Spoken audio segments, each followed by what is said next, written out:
Hi, I'm Dini. Welcome to my channel. Hai smart people, bertemu lagi dengan saya Dini dan Pak Aris Mukadi. Kemarin kita sudah membahas tentang lahirnya Rahwana di Pakem Pedalangan. Saya mau membongkar yang saya katakan bahwa Pakem itu ada di Mahabharata apa. Ternyata saya tidak menemukan ceritanya. Cuman ditulis, yang saya ketahui tulisan itu cuman perbedaannya saja. Kalau kayak itu tadi Lokopolo itu tadi ya perbedaannya, kalau Pakem Pedalangan sama Pakem itu beda. Ini juga ada perbedaannya. Perbedaannya cuman Pulasto, ya keturunan Brahma juga. Pulasto itu punya anak yang namanya Wisrawa sama Wisrawana, dua. Kalau Pakem lainnya itu Wisrawana kan anaknya Wisrawa. Nah, ini Wisrawa sama Wisrawana ini kakak adik. Itu bedanya itu. Ya, untuk ceritanya mungkin sama ceritanya. Ya, karena masuk Alengka sih. Paling nggak jauh-jauh dari Torokondo ya Pak? Itu iya ya. Nggak sedekat kayak ke Iya, Pedalangan. dan ini sudah di Jawa kuno kan. Jadi sudah ke Jawa sini. Oh, Mahabharatanya udah Jawa. Sudah sini. Nah, itu bedanya itu. Ya, ceritanya Wisrawana dari kecil berkumpul dengan kakeknya Prajapati. Prajapati itu jadi kumpulnya sama Prajapati sampai dengan dewasa, sampai dewasanya. Nah, ini sudah dewasa, dia pengen pulang lagi ke ayahnya. Dia merasa, wah ini bapaknya kan kecewa ini. Saya dari kecil ikut sama kakek. Kenapa? Saya ninggalkan ayahku. Mungkin bapakku kecewa atau marah. Wah, daripada marah atau kecewa, dia pulang ke orang tuanya membawa putri dari entah apa ya. Pokoknya membawa putri 3, diserahkan kepada Pulasto, bapaknya, diperistri oleh bapaknya 3-tiganya. 1 Dewi Puspakoto. Nah, ini jadi istrinya Pulasto, mempunyai anak kembar gitu ya, anak kembar di Rahwana sama Kumbakarna. Nah, ini bisa kembar atau bergantian tahun. Pokoknya yang ibu ini punya anak dua itu. Putri yang kedua namanya Dewi Raka. Dewi Raka itu juga punya anak 2, yang katanya juga dampit gitu. 1 Harpoknoko, kedua Kara. Santem. Kara. Ya namanya ya mungkin kalau Kara apa Ditya Kara gitu. Rasaksa sama Raseksi, ya toh. Itu cewek juga Pak? Enggak, Kara. Cowok. Terus putri yang ketiga namanya Malili. Tahu banyak yang nyebut Malini. Nah, itu punya anak si Ibisono. Nah, cuman itu yang dijelaskan. Jadi kisah atau riwayatnya enggak tahu ya, sananya mungkin diceritakan, saya belum pernah melihat bukunya juga. Ini yang saya baca ini, ketahuan ini cuman dari silsilah Wayang Purwo Mawa Sarita. Nah, itu jadi di situ ditulis cuma begitu. Itu ada Mahabharata barang itu saya belum pernah tahu bukunya. tapi kan ada di tulisannya itu. tertulis Nah, dimension. itu dengan sendirinya kan mesti ada ceritanya. Ceritanya ya kita raba aja, nggak jauh dari itulah. Wong ini masih zaman Lokopolo, zaman sebelum Ngalengka. Tuh. Itulah bedanya dengan Uttara Kondo sama bedanya dengan katanya dari Mahabharata, sama bedanya dengan pedalangan. Tuh. Ya, ternyata perbedaannya ya ada dari silsilah juga ya Pak ya, dari silsilahnya, terus sampai riwayatnya, nama-namanya juga ada yang berganti juga, dan riwayatnya juga agak berbeda sedikit ya, ada perbedaan 11-12 lah kan, beda tapi sama. pedalangan kan Wisrawana pengen punya istri Si Sukesi. Kalau di itu tadi kan enggak. Terus di Mahabharata kan nggak tahu aku makanya jalan literanya dia. Kecuali kalau Mahabharata yang benar-benar dari kitab India itu baru tuh kelihatan ya Pak ya, jelas. Yang ada di India beneran itu yang luar kitab Hindu tuh ada. Ya Ramayana itu ada 2 kan yang dari Hindu.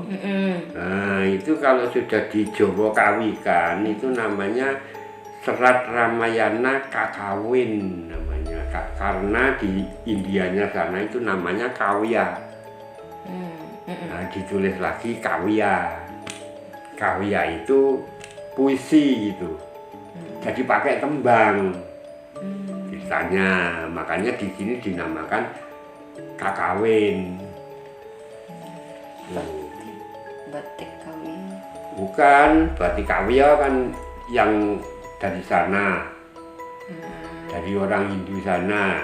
Oh itu malah aslinya. Kalau ya? sudah dijawakan lagi, ini pakai tembang, namanya kalau India bilang Kawya, tapi sudah dijawakan sini dinamakan Kakawin. Ternyata saya Dan itu beredar kemana-mana itu. Oke, ternyata saya bisa mengerti.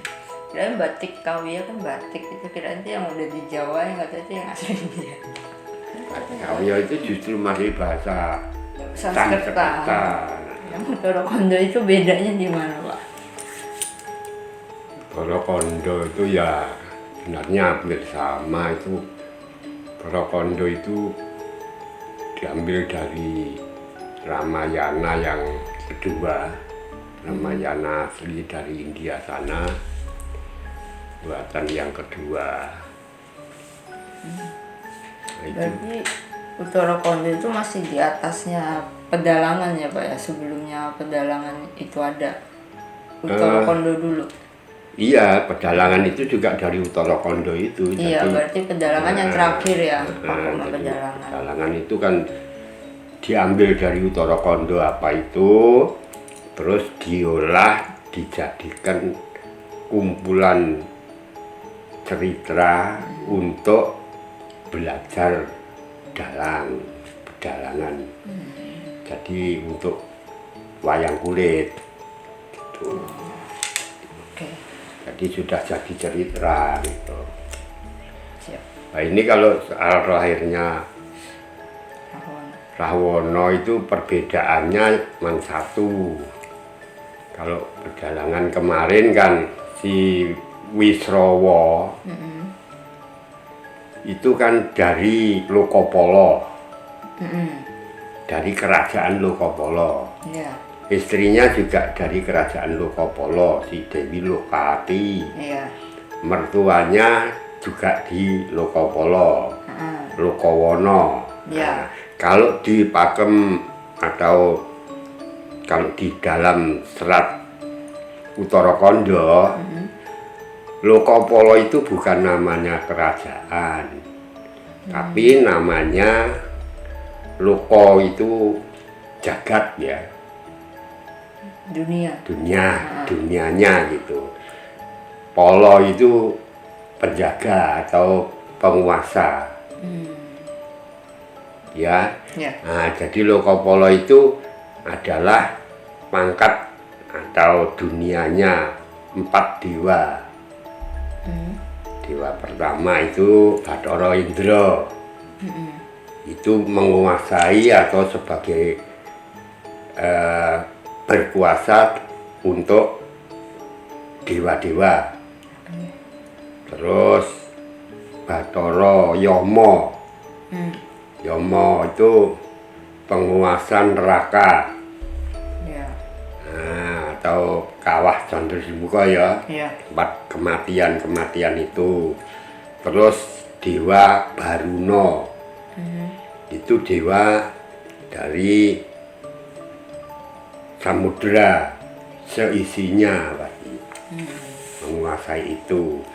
Terus Dewa Brahma sebenarnya itu dari Danapala. Danapala itu dana itu harta, kekayaan. Terus polo itu kan sudah dikatakan tadi bahwa itu penjaga atau penguasa. Jadi Danapala itu menguasai kekayaan.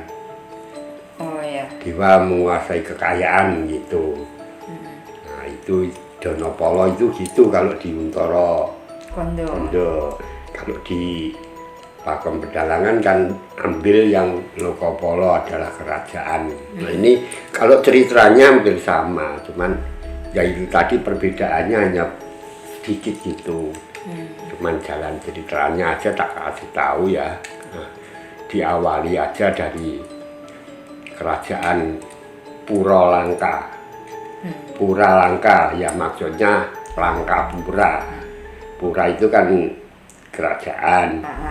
Langka itu namanya. Itu kalau bahasa lainnya Pura atau Alengka. Nah, kecuali Alengka kalau sudah di Jawa itu namanya Ngalengka. Nah, ini diadakannya Alengka itu ada raja 3. 1 Abu Malehawan Turasaksa. Wujudnya ya. Terus Prabu Mali itu juga raksasa wujudnya. Terus punya adik lagi Sumali Rojo atau Sumali.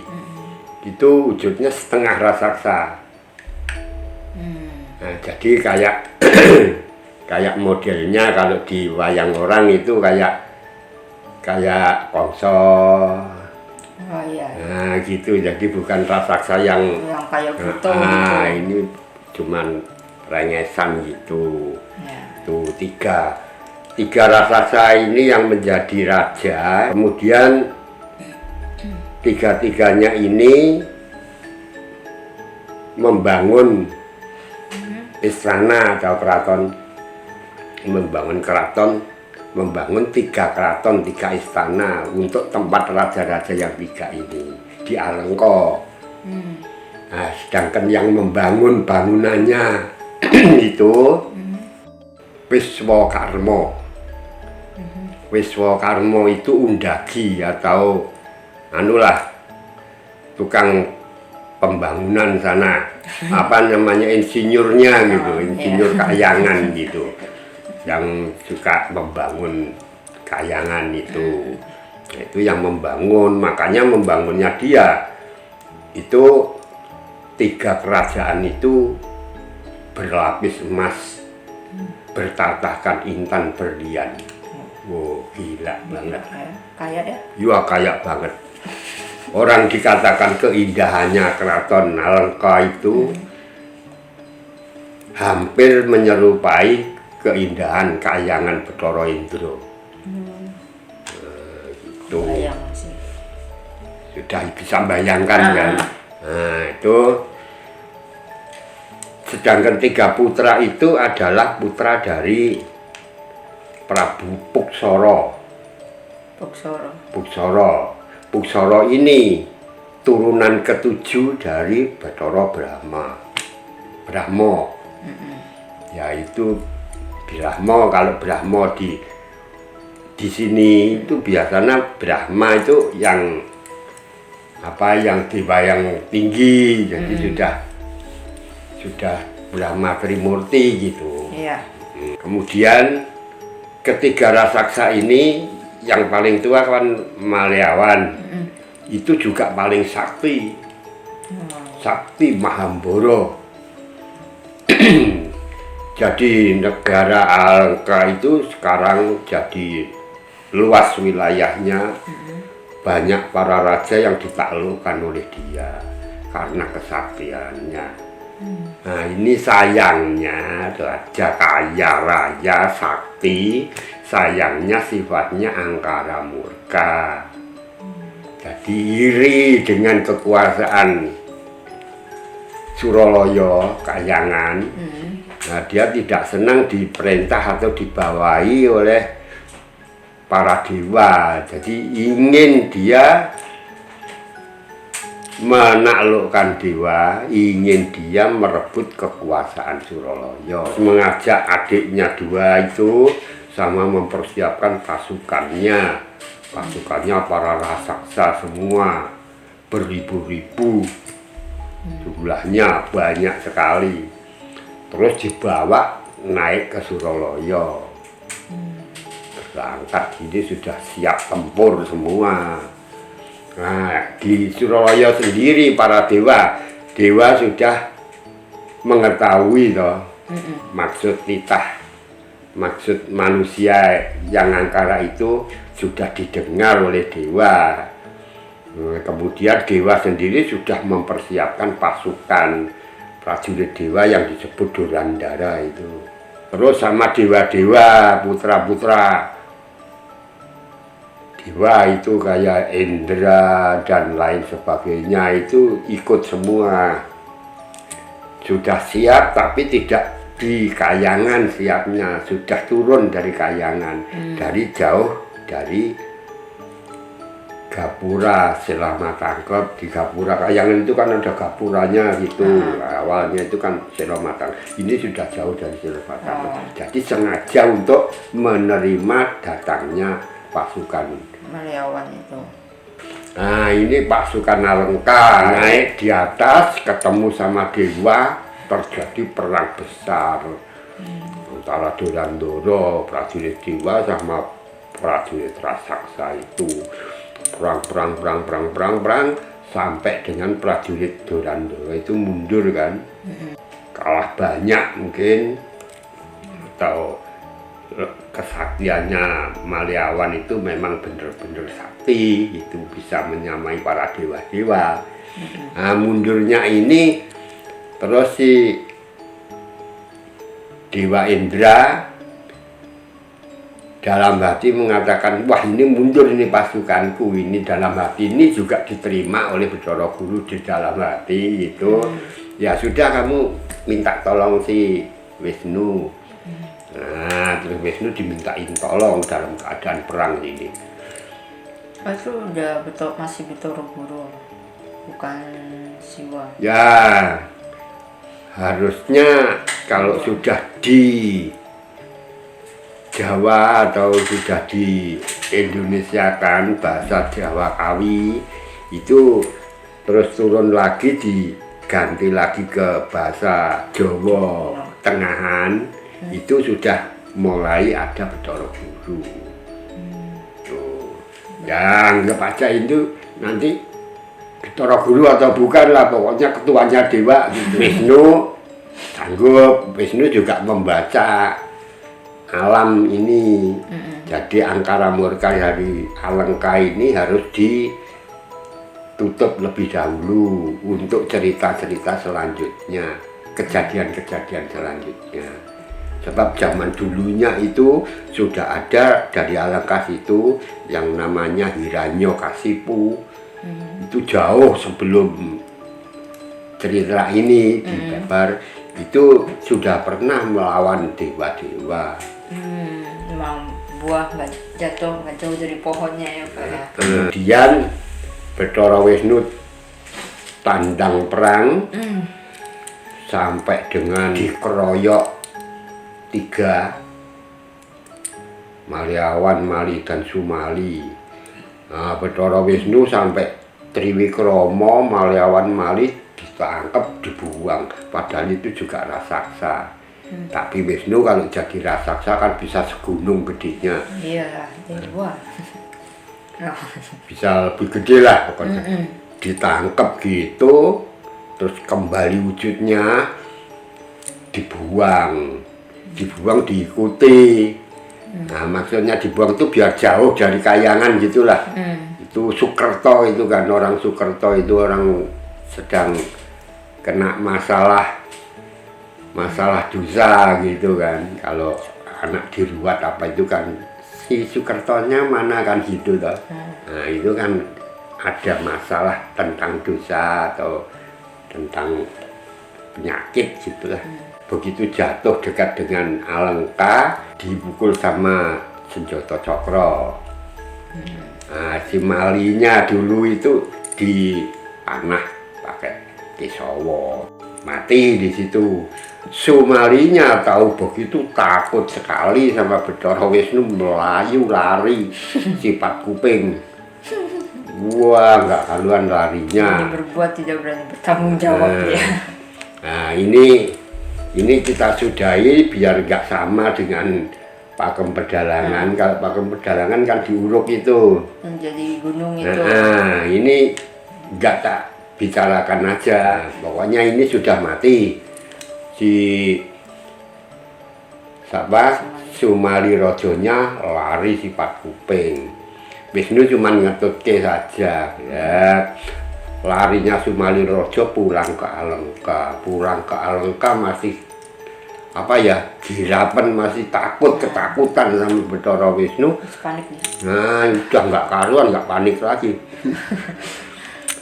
Terus bilang sama kerabatnya, ayo tinggalkan keraton. Nah tinggalkan keraton, sama prajuritnya juga lari keluar dari keraton. Masuk gua itu turun lagi. Keadaannya gua kan di bukit gitu, mesti masuk gua turun lagi di bawah bumi lah. Di bawah bumi namanya Rasatala. Nama guanya. Bumi itu di bawah bumi itu, di dalam bumi itu disebut Rasatala. Jadi kalau orang yang begini di kali itu berenang kan, nah ini kalau itu berada di bawah bumi namanya Rasatala itu. Nah itu dia nggak berani keluar dari dasar bumi karena masih takut sama Bathara Wisnu. Bathara Wisnu kan melihat ini tadi larinya dan keraton Alengka jadinya kosong. Nah, Bathara Wisnu pulang. Nah, perasaan si Sumali Rojo ya tetap mengintai terus gitu, nggak berani, kosong gara Alengka.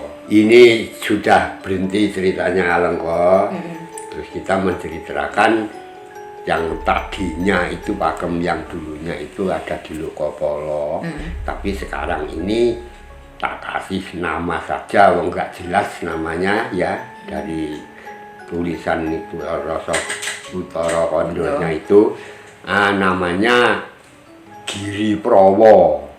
Saya menamakan itu karena dulunya Bathara Sambu itu pernah turun ke dunia gitu ya, jadi raja di Medang Prawa. Nah ini kan keturunan Sambu. Jadi si Wisrawa itu anaknya Resi Padma. Resi Padma itu keturunan ketujuh dari si Bathara Sambu putra Sang Manikmaya atau Bathara Guru. Kalau dulu yang saya katakan Wisrawa adalah istrinya namanya Lokati toh. Mertuanya namanya Lokawana. Nah kalau di sini Wisrawa ini istrinya Marudati, mertuanya namanya Bharatwaja, Resi Bharatwaja. Nah, jadi beda kan udah. Iya, tapi itu juga sama-sama keturunan Bathara Sambu juga. Nah, enggak tahu, enggak jelas. Cuma dikatakan itu doang. Nama putri istrinya saja itu tak kasih sendiri. Jadi buat mengingat atau membedakan dengan lokasi itu tidak dijelaskan namanya istrinya. Istrinya itu sama si Wisrawa punya putra si Wisrawana itu. Nah, Wisrawana itu anak yang bisa membuat surga orang tua, membanggakan, membahagiakan. Karena apa? Ya karena dia seorang satria yang tampan dan dia sering bertapa dan dia berbakti kepada orang tua, berbakti kepada dewa, melaksanakan dharmanya sebagai seorang satria sejajar dengan para dewa Lokapala. Bertahta di situ ada kawulonya. Kawulonya itu namanya Kawulo Bajingah. Bajingah. Oh, gue dengarnya tahu kan denger apa. Yang diinginkan Sumali Raja dan seperti yang diinginkan si Kaikesi. Lahir gumpalan darah.